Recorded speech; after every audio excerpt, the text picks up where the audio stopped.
And we're here just looking at a list. So the Square based online tournament has been running for a while now, and believe that it's a 5 round tournament. Maybe there are other rounds to come, but at this point, this list, Daenerys's list, a Wood Elf list, is far and away at the top of the standings at 5 wins, but also a long way in front of the other player who's got 5 wins, and took down the Pegasus Knight list that was previously winning by a lot.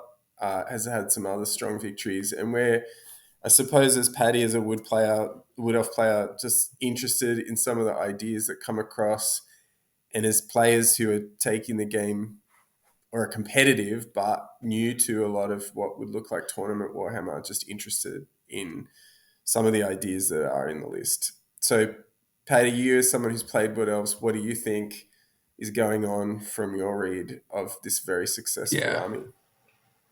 Well, most successful Wood Elf competitive armies have a dragon in it, but the interesting part is the loadout on it for me. There's a few like classic things like the spites, but the armor of silvered steel and more so the obsidian lodestone is interesting because one of the main ways to tie down a dragon is illusion magic, which already has a really high casting point. Obsidian lodestone is cheap. I think it's like 30 points. I think it's And it 20 basically points. gives 20 points, yeah. Yeah. And it gives magic resistance 1. And you can buy multiple of them, Yeah, you from what I can. understand.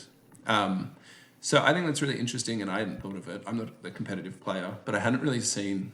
I haven't seen a lot of competitive Wood Elf lists do well, but this is the first time I've seen Lodestone on it. So that mainly is the interesting part about the dragon. Dragons are great, and most competitive lists have them, and most of the SBOT lists that were at the top had at least one dragon in it. But I think the Lodestone's a cool little addition to it. So The it looks like wizards are there's a also lot interesting. of, yeah, the magic is pretty Yeah, full on. full on, absolutely, and it's kind of like the theme of this list.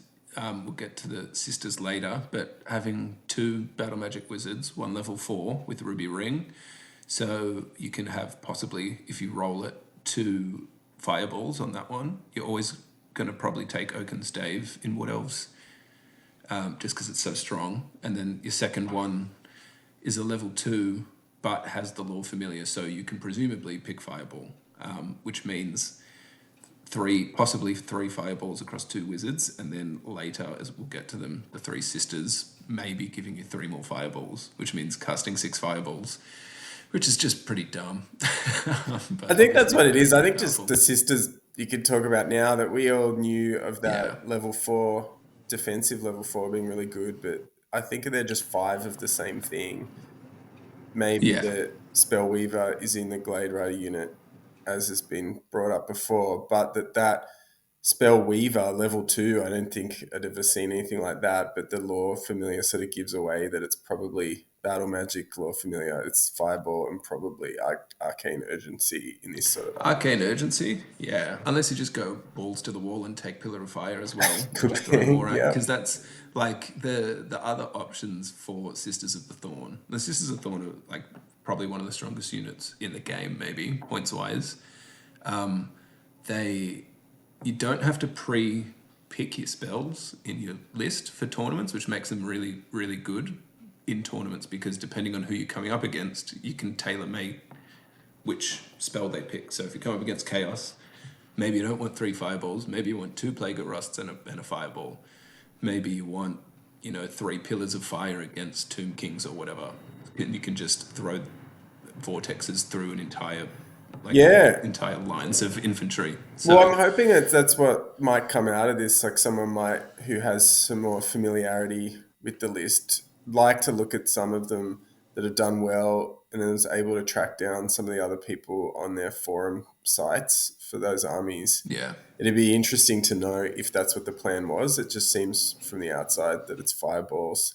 We assume Plague of Rust, and but maybe there is an argument against Tomb Kings, which have a lot, which ranked relatively highly, were seen in great numbers, have a lot of weapons against dragons or Monster Slayer around. So Yeah, I just assume it's Yeah. Fireball as the default, but there might be a more niche plan going on. I mean, who knows? Maybe he wants 4 arcane urgencies or 5 arcane urgencies. Maybe, And he just like maybe, having double having to marching. like It's who knows. yeah, Doesn't look like there's a lot of other threats here. It's exactly. Yeah. so I feel like it's just gang up fireballs on things to Yeah. try to deal damage. The Glade Definitely Rider feels that way. twist was the only other thing that was really in there. Yeah, there's. I reckon that like there's 2 twists really that I don't see often, and I don't run, but I'm still learning. But the full command on the Glade Riders is interesting.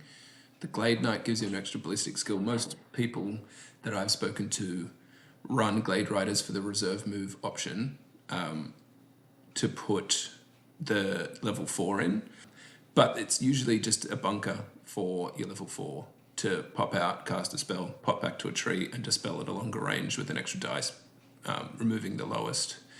But the Midsummer's Eve gives you the ignore cover ability, which is a way to maximize your Glade Rider's shooting, which, yeah, from the people I've spoken to, that's not really the main strategy that people use them for.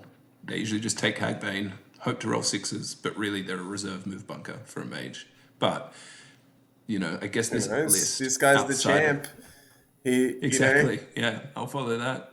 There's sort of edges, I suppose, in the list. Like all the other wood elf, the wood elves did okay or were doing decently, but this is a long way in front. They all had dragons, but the triple sisters plus the other twists feel like there is some sort of concentrated idea about how this army plays. It'd be interesting to know if people had played against it. You can probably see the replays online if people are following the square based online tournament. I'm not sure how into the weeds people want to get, but it'd be good to know how this works. Yeah, because I mean, from my experience, having a list with no arcane bodkins and only like poison's fantastic, but poison against heavily armored dudes just isn't as fantastic. So if you have no armor piercing, then all of that shooting just gets minimized a bit. So the I think sisters it would be come back Plague of into Rust in yeah, those contexts. I mean, I'm not sure what sort of armies. I guess the Empire army played against has a lot of armor. Whether or not those were the types of armies that were being played, like maybe some chaos ones. There's a lot of chaos there's a around. lot of chaos around. Yeah, But yeah, what would your takeaways be? Like to me, it just seems this the maneuverability is huge, combined with the automatic hits of fireball, poison, stomps from a dragon. Like there's a lot of dice that have been taken out of this army. yeah. It's the kind of like this is the kind of list that wood elves get their bad name for. Like no one would Probably. want to play against this list, right? You just like waltzing towards them with Yeah. 6 fireballs getting thrown at your face when you can't catch them. Um, this is like uber competitive scene list building in my eyes. Like I don't think a lot of the core is pretty standard. Like most lists would be 2 units Deepwood Scouts, Glade Guard Tax, and a unit of Glade Riders, unless you're doing some sort of Tree Spirit list. So that's not that untoward, but the 3 sisters and the heavy battle magic with maneuverability, they're just running and firing for the entire game. So it would Yep. be as annoying as hell to play against. I think all power to them in this context. It's a really abstract environment, very uncasual. I'd like to sort of go into some of the other lists, the ones that do have done really well at the tournament, and just see what the themes are. There are Tomb King armies there. And there's an Orc and Goblin list that was undefeated at the time, but wasn't scoring as well. There's the Peg Knight list that went 4-1. So yeah, There's the double Bone Dragon, yeah, I double think that might be the Necrosphinx, next one. double I think double, that scored the double second most Scorpion. points. So Yeah, we'll pick that up in the next video. But yeah, we wanted to address yeah. this, I think, just at the pointy end, really, of what the game can be and to see what people think about it.